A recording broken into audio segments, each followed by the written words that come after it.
Hi, and welcome to question 10 of the 2023 Paper 1 Leaving Cert Ordinary Level. So if you want a copy of these notes, just send me an email at shanetroy@gmail.com on like and subscribe to get access to more playlists.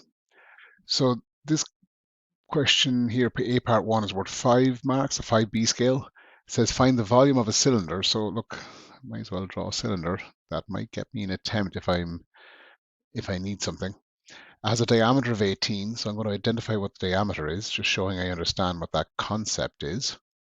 And it has a height of 5. Okay, so I know what's going on.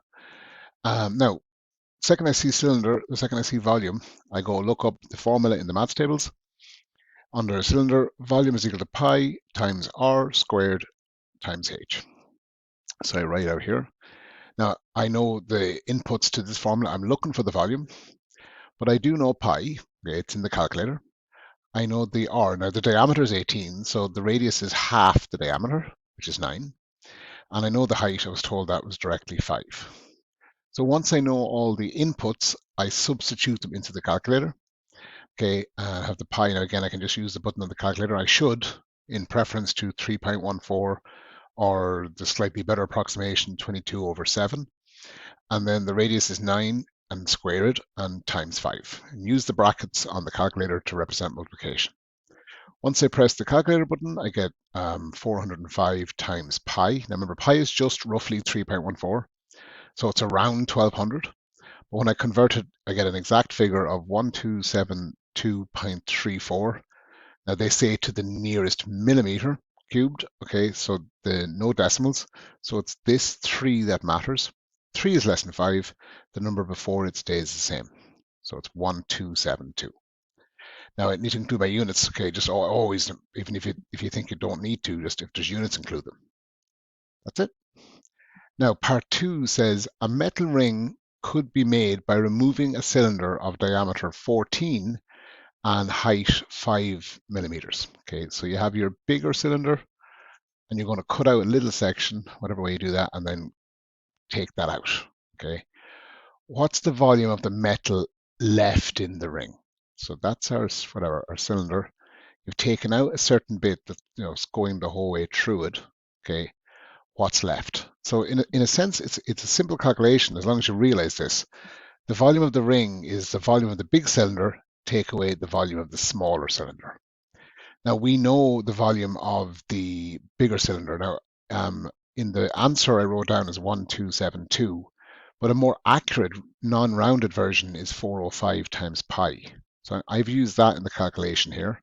But in the marking scheme, they use this one. So my answer is slightly off, but my answer is more accurate. But I suppose it doesn't really matter to be a tolerance there. Now, the volume of the smaller cylinder, we don't yet know what that is. We do know the big cylinder from the previous part, but we're looking for the volume of the smaller cylinder, which has pi is pi. The diameter is 14, but the radius is 7. Half 14 is 7, and the height is still 5. So we throw that through our calculator, just like part 1, and I got an answer of 245 pi, which is smaller than 405 pi, which makes sense. And then I use my big formula. Okay, the volume of the ring is equal to the big cylinder, so the 405 pi from the previous answer. Take away the volume I just found, 245 pi. They give me an answer of 160 pi, which when I convert that to a decimal, I get 502.65, remembering pi is just roughly 3.14. And then it says to the nearest millimeter cube. So the 6 here is what matters. 6 is bigger than 5, so the number prior to it goes up by 1 to give me the 503 millimeters cubed. And that's it. Okay, so the logic there is what matters. Okay, if you understand the logic and can write it down in some way, you'll definitely qualify for the attempt. Okay, if you write down the previous answer, I'm just checking that against the marking scheme right as I speak. Gone too far. A part 2. Yeah, if there's work of merit, answer carried down from part 1. So if you write down the 405 pi or the 1272, even just write it down, you got the attempt. Okay, so always be thinking, how can I get off the ground? Even if you're not sure if it's getting you off the ground, sometimes it will, and that's going to boost the marks that little bit each time. Now, question 10b, part 1 says many rings are made of mixtures of pure gold and other metals, so alloys. One particular ring weighs 8 grams and it contains 3 grams of pure gold. Work out the percentage of the weight of this ring. So the total ring is 8 grams and the gold is 3 of those 8. Okay, now to get a percentage, we multiply by 100 and we'll end up with this answer. 3/8 multiplied by 100 is the same thing as 35.5%. That's it. Okay, 3/8 will be a little less than a half, and 35.5 is a little less than a half. Okay. Then the next question, pink gold, okay, I've never heard of that, is made up of pure gold, copper, and silver.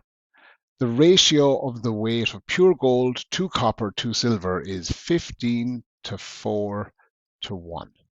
So that would be gold to copper to silver. So you could say 15 parts gold, 4 parts copper, 1 part silver. Now, if you think of what the word parts means, okay, how many parts are there in total? 15 and 4 is 19, 19 and 1 is 20. So there's 15 20ths of it is gold, 4 20ths of it is copper, and 1 20th of it is silver. All ratios is the fractions without the denominator. Because it's a common denominator, you just ignore it. Because why bother writing it down? I guess that's the logic for why it's there. Now, if I know what one part is, so if we know that if there's 15 of the 20 parts equals, let me go to the answer here. There's just 20 parts equals the 25 grams. Okay, so there's 20 parts in the ring, and that weighs 25 grams. So if I want to get and find out what one part is, okay, I can divide 20 by itself. That will always turn that number into 1. If I do it to one side, I have to do the same thing to the far side. So I get 1 part is equal to 5 over 4, 1.25 grams, or 1 1/4 grams. Now, 1 part is equal to 1 1/4. So with the gold, if 1 part is 5 over 4 grams, well, 15 parts is 15 times 1. Okay. Now, if I do that on one side, I have to do the same thing to everything on the far side. So I end up with 5/4 times 15 is 18.75 grams. Now, I didn't need the copper or the silver. It's only asking for the number of grams of pure gold. I found it, so that's my answer. Okay, so that was a challenging question because often people have a problem with ratios, but again, it's just a fraction.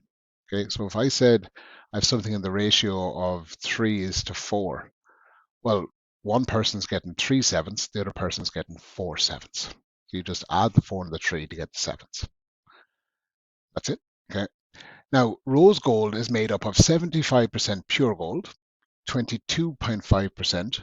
Okay, so I could say 75% gold, then 22.25% copper, okay, and 2.75% silver. Now, these are in a ratio together, and you could call them like, I mean, you can do different things. 75% is the same thing as 75 over 100, or 0.75. Okay, if I'm changing that to a decimal, this would be 0.22, so 0.2225, and this one is 0.0275. Okay, I'm just dividing by 100, dividing by 100, dividing by 100. Now, what I could do here is multiply all of these by a number to take away all the decimals. If I multiply this one by 1,000, the decimal place is going to move 3 times. But if I do that here, I have to do it everywhere. So I'm going to multiply the whole thing across by 1,000. That's going to move once, twice, 3 times. That's going to be 750 is to 1, 2, 3, 1, 2, 3, 1, 2, 3. I have to go 4. I have to go another one, 10,000. Okay. So 1, 2, 3, 4. So ends up there, 1, 2, 3, 4. So that's 2, 2, 2, 5. This one goes 1, 2, 3, 4. So that's 2, 7, 5. So that's my ratio. Okay. Now, looks like that's not the simplest ratio there is, but I mean, it's probably the simplest way of doing it. Now they're all whole numbers. And that's what it's saying. Express the ratio of pure gold, copper, silver in rose gold in the ratio of A's to B's to C in its simplest form. So I'm not in the simplest form. A, B, and C are natural numbers. So A, B, and C. So this is A, B, C. These are positive whole numbers, which they are. Now, if I look at that number, I could probably divide that by 25. On the previous next page, I did it a different way. Okay, I did it a different way. I could divide that probably by 25, maybe even 50. Actually, no, I'd have to divide this by 25. If I divided all three of these by 25, I imagine I'll get that 300 is to 89 is to 11. Yeah, like 275 divided by 25 would be 5, 10, 4, 8, 9, 10, 11. Yeah, 11. Yeah, so that's, I mean, I have a different strategy here in the notes. I took the ratio here, and then I said, I noticed the pattern. I probably just tried it, to be honest. Multiplied 2.75 by 4 and by 4 and by 4, and then they were all whole numbers, so go with it. But the way I did it in the previous page here is probably the way I would have done it at a different time, is just multiply across by whatever number that I need to get rid of the decimal place of the longest decimal, which was this one, and that was 10,000, and then do the same thing to everything else. Then I end up with this ratio, and then divide everything by 25, and you end up with the 300 is to whatever. Right, that's 10b part 3. Okay, that's going to test people. Okay, even the fact there's so much notation. Now, the part C, part 1 says the cost of insuring a piece of jewelry depends on its value. The table below shows the rates charged per year by one insurance company. Then it says the rate is an element of R, so that just means it's any number. It could be 1.5, 2, it could be it can't be negative, can it? Actually, it technically could be negative. Oh, it says here, so R is greater than 0. Okay, that would mean the rate is decreasing every year, which would be not what I've ever experienced from insurance. Now, it says then work out the cost per year of insuring a ring valued at €1,800. And it gives all this detail here. The first 1,000, and we'll just get stuck into it in a second. Now, the cost there I've written down was 1,800. Okay, so the 1,800 includes the first 1,000. Okay, and then there's 800 extra to be insured. So the first 1,000 is 1% of the value. So 1% of that 1,000 is €10. Okay. Now 800, the next, whatever's left, as long as it doesn't go above 9,000, okay, or above the next 9,000, which is 10,000 in total, it'll be at 2%. Okay. So that's 800 by 2% is only €16. Okay. Now 10 plus the 16 is the insurance cost, which is 26. So there's an awful lot of words there. It's on a 5 marker. You want to get the low partial, the 3. So just, even you see 1,000, you see 1%. Find 1% of it. If you've written that on the page, even 10 on the page, where's that 10 coming from? It's going to be assumed to be from that, which is a relevant calculation, which is the low partial. Now the next part 2 says the same scenario. The cost of insuring a particular necklace is €142.80. So look, if it cost €26 for something that was 1,800, our answer is going to be significantly higher, okay, than that. So let's keep that in the back of our minds. Okay, it's a much bigger answer than 1,800. Okay, and not like huge difference, but it's bigger. So we know that in the first 1,000, so whatever this necklace is, okay, the necklace costs 1,000, okay, and that 1,000 accounts for €10 of the cost of that insurance. Okay, so the rest of it is 132.8. 142 take away 10 is 132.8. Now that 102.8 is in the next 9,000. And whatever that amount is going to be, let's call it X. okay, it's going to be at 2%. So that x times 2% is going to be equal to the 132.8. I have it done out here in the next page, okay? So that's the total insurance cost. 1% of 1,000 is the 10, 2% of whatever's left. Okay, it's the same thing as 142.8 equals 10 plus the 2% of whatever. Now to get rid of that 10 here, I've taken 10 away from it. Okay, do it on one side, do it both, and I end up with the 132.8 is equal to 0.02 x. Now 0.02 is the same thing as 2%. Now to get rid of this 0.02, I'm going to divide it by itself. If I do it one side, I have to do it to the other. The 0.02 and the 0.02 cancel. I'm left with x. And then this calculation in my calculator came out to 6640. Now, the when we're forgetting in this value, not forgetting, but we have to account for is that's the amount in this band.